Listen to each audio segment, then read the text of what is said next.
গল্প আকাশ ধোঁয়াময় পর্বতে ৩০ লেখা সিদ্ধার্থর মন্তাজ। তোয়া নীলাব্রের সাথে রাগ করে বারান্দায় চলে গেল। বারান্দায় ঠান্ডা বাতাস, বৃষ্টির পানি ঝাপটা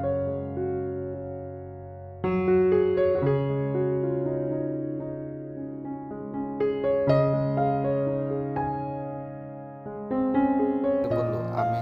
নীলাব্র চমকে উঠল। তোয়া নিজেও চমকে গেছে। চমকে মাথা তুলে তাকালো নীলাব্রর দিকে। নীলাব্র কতটা শুনেও না শোনার ভান করলো। দাঁত কেলিয়ে বলল, যতটা ভীত আপনাকে দেখাচ্ছে আসলে কি ততটাই ভয় পেয়েছেন, নাকি সবই জড়িয়ে ধরার বাহানা? এই নিয়ে কিন্তু ৩ বার তোয়া মনে মনে ভাবছিল। নীলাব্র তোয়ার মুখে আমিরের নাম শুনতে পায়নি হয়তো, তাই তোহাও এই বিষয়ে আর কিছু বলল না। কিন্তু তার কষ্ট হচ্ছে, অজান্তে কষ্ট হচ্ছে। তোয়া কণ্ঠ স্বাভাবিক করে বলল, ৩ বার মানে? ৩ বার জড়িয়ে ধরেছেন? আচ্ছা, প্রথম থেকে বলি। আমাদের এনজিওর পেছন সাইডে পুকুর পাড়ে দাঁড়িয়ে একদিন রাতে কাঁদছিলেন, মনে আছে? সেদিন কিন্তু আমি কিছু বলিও নি। আপনি হুট করে জড়িয়ে ধরলেন। তারপর আপনার বিয়ের দিন, যেদিন গ্রাম থেকে তুলে আনতে গিয়েছিলাম আপনাকে, বলা নেই কওয়া নেই ঠাস করে জড়িয়ে ধরলেন। তারপর ভ্যা ভ্যা করে কান্না, আর এখনো একই কাজ করেছেন। আচ্ছা, এটা কি কোনো রোগ? তার আগে বলুন, আপনি যে সারাক্ষণ এত বকবক করেন, এটা কি কোনো রোগ? হ্যাঁ, এটা একটা রোগ, বেশি কথা বলার রোগ। তবে আমার রোগটা সংক্রামক না।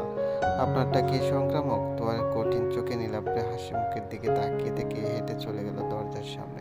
নীলাব্র গলা উঁচিয়ে বলল, ভেজা শাড়িটা পাল্টে নিন ম্যাডাম, না হলে জ্বর আসবে। নীলাব্র কথা শেষ করতে না করতে জোরে একটা হাঁচি দিয়ে ফেলল। তোহা মৃদু হেসে বলল, নিজে ভেজা শার্ট পরে দাঁড়িয়ে আছে আর আমাকে বলছে শাড়ি চেঞ্জ করতে। নীলাব্র কথাটা শুনে বলল, তাহলে চলুন একসাথে চেঞ্জ করি। তোয়া ডাইনিং টেবিল থেকে কাঁটা চামচ নিয়ে নীলাব্রের মুখে ছুঁড়ে মারল। রসপূর্ণ গলায় বলল, ননসেন্স। নীলাব্র হাসতে হাসতে সোফায় বসে গেল। তোয়ার রুমে বিছানার সামনে ছোটখাটো একটা বৈঠকখানা। নীলাব্র আদর্শ অবস্থায় আবিষ্কার করলো ওর জ্বর আসছে। শুধু জ্বর না, মারাত্মক জ্বর। জ্বরে হাত পা ছেড়ে দিতে চাইছে, মাথা ভার লাগছে, চারদিক ঝাপসা হয়ে আছে। নীলাব্রর চোখ ছোট ছোট হয়ে আসতে লাগলো। সে এই অবস্থাতেই ঘুমিয়ে গেল। তোহা একটু পর এসে দেখলো নীলাব্র সোফায় আদর্শ হয়ে ঘুমাচ্ছে। তোহার মনে হচ্ছে নীলাব্র ঘুমের অভিনয় করছে। সত্যি কি অভিনয় করছে বোঝার জন্য তোহা নীলাব্রের সামনে এসে বলল, উঠুন, আপনার বিদায়ের সময় হয়েছে। রান্নাঘরের জানালা থেকে দেখলাম বাড়ির আব্বু আম্মু এসে গেছে। একটু পরে কলিং বেল চাপবে, এর আগে আপনার বের হয়ে যাওয়া ভালো। নীলাব্র কোনো সারা শব্দ নেই। তোহা একটু ঝুঁকে নীলাব্রর মুখের কাছে দুবার তুড়ি বাজালো। হ্যালো, শুনছেন নীলাব্র? এবারও কোনো উত্তর আসলো না। তোহা নীলাব্রের গালে হাত দিতেই খেয়াল করলো গা পুড়ে যাচ্ছে, শরীরে তাপমাত্রা ১০০ ডিগ্রির উপরে না উঠলে এত গরম সম্ভব না। তোহা নীলাব্রর কপালে গলায় হাত দিয়ে মালিশ করতে থাকলো। নীলাব্র চোখ খুললো, কিন্তু বেশিক্ষণ খুলে রাখতে পারছে না।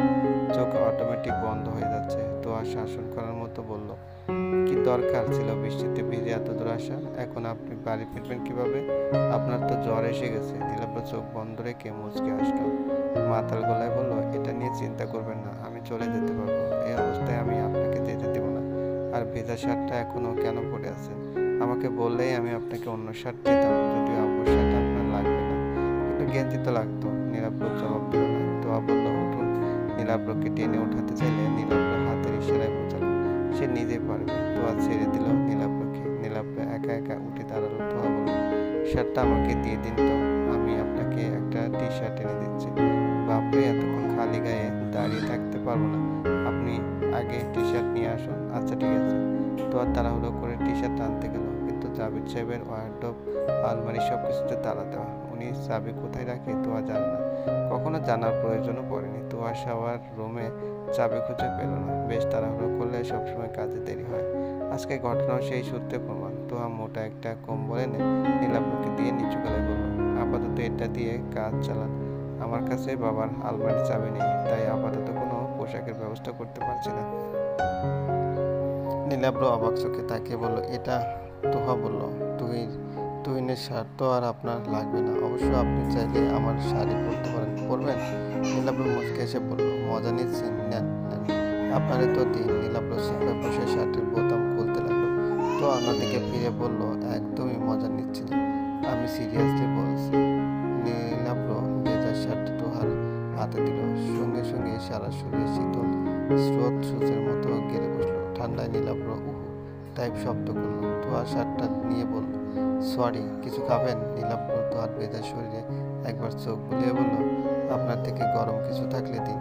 তোহার রাগে হাতের শার্টটা পেঁচাতে পেঁচাতে বলল, ছি, আপনি জীবনেও শুধরাবেন না, আস্তে শার্টের ইন নষ্ট হয়ে যাবে তো। তোহার রাগে আর কোনো কথাই বলল না। নীলাব্র কম্বল গায়ে বিছানায় শুয়ে পড়ল।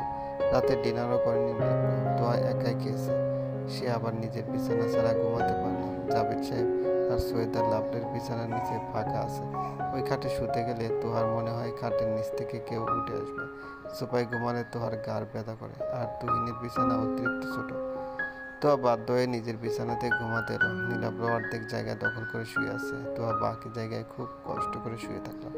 রাত 1:30 পর্যন্ত তোহা বাবা মার জন্য অপেক্ষা করছে, কিন্তু কেউ আসেনি। পরে ক্লান্ত হয়ে তোহা ঘুমিয়ে গেছে। অভ্যাস বশত ঘরের দরজাটাও বন্ধ করেনি। সকালে যখন তোহার ঘুম ভাঙলো, সে দেখলো লাভলি তোহার মাথার কাছে বসে আছেন। ওনার মুখের হাসিটা অন্যরকম। তোহা বালিশ থেকে মাথা উঠিয়ে বলল, মা, কখন আসলে তোমরা? লাভলি বললেন, আমাদের আসতে 2টা বেজে গেছিল। জামাই কখন এসেছিল? তোহার চোখ বড় বড় করে বলল, জামাই কে? নীলাব্র, ও, ওনাকে জামাই বলছো কেন? আর বলবে না, আজব লাগে। আচ্ছা, নীলাব্র কখন এসেছে? মা, তুমি এমন ফিসফিস করে জিজ্ঞেস করছো কেন? বাসায় এসে কত লজ্জায় পড়তে হয়েছে জানিস? কেন? মুখ ধুয়ে রান্না করায়। বলছি, ইডিয়েটটা কোথায়? ইডিয়েট কে? তোমাদের জামাই? তুইনের সাথে তুইনের ঘরে কাঠ খেলে। বাহ, ভালোই। লাভলি রান্না করে চলে যেতে তোয়া দেখলো ওর ভেজা শাড়িটা বারান্দায় রশিতে ঝুলতে। সাথে নীলাব্র ভেজা শার্ট আছে। তোয়ার চোখ ছানা বড় হয়ে গেল। মা আবার এসব দেখে ফেলেন তো?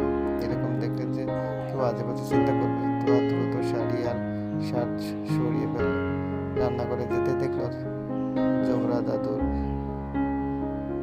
দাদু তোহার দিকে হাসি মুখে তাকিয়ে আছেন। জোহরা জাবেদ সাহেবের দূর সম্পর্কে কবি, সেই সূত্রে তোহার দাদু।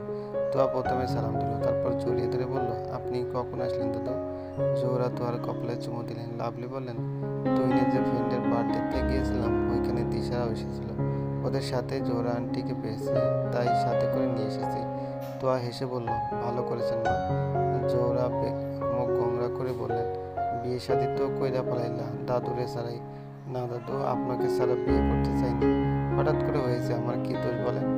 জোহরা হাসি মুখে ফিসফিস করে বললেন, নাতি নাতনির মুখ দেখমু কবে? সুখবর আইতে তো মনে হয় বেশি দেরি নেই। তোয়ার মুখের হাসি মিলিয়ে গেল। বিস্মিত চোখে মায়ের দিকে তাকালো সে। লাভলি হাসছে। তোয়া বলল, আমি তো নাতনি তোমার। আমি কি আমার নাতনির কথাই কইছি? আমার জাবিদ্দার নাতনি। তো হালকা কাশি দিয়ে বলল, কি রান্না করেছো মা? খিদে পেয়েছে। জোহরা বলেন, আগে নাচ জামাইরে খাইতে দে, সকাল থেকে কিছু খায়নি, লগে একটা কাপড়ও দে। একথা শুনে লাভলি হুহা করে হাসতে লাগলেন। তো বিস্ময় নিয়ে বললেন, মানে? লাভলি হাসতে হাসতে বললেন, সকাল থেকে নীলাব্র খালি গায়ে ঘুরছে। তোর বাবার থেকেও একটা টি শার্ট নিয়ে পড়তে বলেছি, তাও রাজি হচ্ছে না। বলেছে ভেজা শার্ট শুকাইলেই নাকি পরবে। কি একটা অবস্থা বলতো? তো চোখ মুখ কুচকে বলল, কি বড় অদ্ভুত মানুষ তো, আমি দেখছি, দাঁড়াও। তোহা তরবর করে তুহিনের রুমে গেল। নীলাব্র তুহিনের সাথে খালি গায়ে বসে কাঠ খেলছে। তোহা কোমরে হাত রেখে কটমট করতে করতে বলল, আপনার সমস্যা কি বলুন তো? নীলাব্র হেসে বলল, গুড মর্নিং। তুহিনও নীলাব্রকে নকল করে বলল, গুড মর্নিং। নীলাব্র বলল, উনো খেলবেন? তুহিনও বলল, আমরা উনো খেলছি, আমাদের সাথে খেলবে? তোহা কাঠগুলো আলাদা করে নীলাব্রের দিকে অগ্নি দৃষ্টিতে তাকিয়ে বলল, আপনি এখনো গায়ে টি শার্ট পরবেন? এভাবে অশুভের মতো বাসার মুরব্বীদের সামনে ঘুরে বেড়াচ্ছেন কেন? কাণ্ডজ্ঞান বলতে কি কিছু নেই আপনার? দেখুন, এটার একটা বিশেষ কারণ আছে। আপনার বিশেষ কারণ আপনার কাছে রাখুন, আগে টি শার্ট পরুন। আমার মান সম্মান সব চলে যাচ্ছে আপনার জন্য। বাসায় মেহমান এসেছে, দেখেছেন তো? উনি আমাকে জিজ্ঞেস করছে নাতনি কবে হবে। এর থেকে লজ্জার কিছু হতে পারে বলুন? এতে লজ্জার কি আছে? আপনি কি প্রাকৃতিক নিয়ম বিশ্বাসী নন? চুপ করুন আপনি, সব দোষ শুধু আপনার। এখনই আমার সাথে বসুন। তুই অসহায়ের মতো মুখ করে বলল, কেন তোমার সাথে যেতে হবে? ভাইয়ার সাথে আমি খেয়েছি তো, আগে খেলি না একটু? নীলাব্র বলল, হ্যাঁ ঠিকই তো, একটু খেলি না, খেলা শেষ করেই আসবো। প্রমিস? আপনি বরং এখন যান। নীলাব্র আর তুহিন আবার খেলায় মনোযোগ দিল।